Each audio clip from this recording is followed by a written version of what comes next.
ब्रह्मार्पणं ब्रह्महविर्ब्रह्माग्नौ ब्रह्मणाहृतं ब्रह्मैव तेन गन्तव्यं ब्रह्मकर्म समाधिना।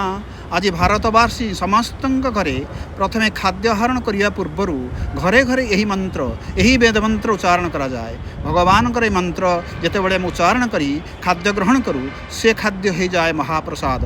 कौटी हो जाए प्रसाद कौटी हो जाए महाप्रसाद।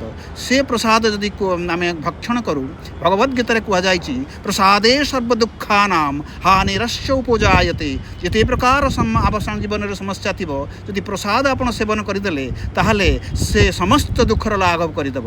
आज आम जो देखुचे चित्र आम सम्मुखें अच्छी सेठी आम अन्न एवं डालमा एवं खटा ये समस्ते आनंदर सहित भक्षण करुँच आम खाद्य कहवानी से होती प्रसाद।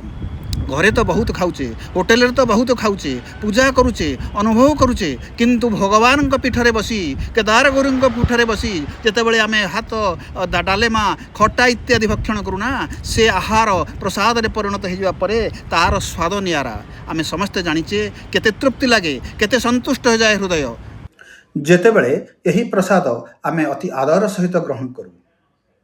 आम समस्ते यही सुजोग केबे हाथ छड़ा करवा नहीं।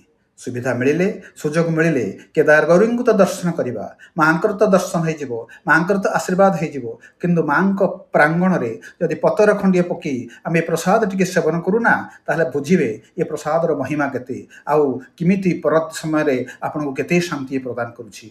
जय माँ केदार गौरी।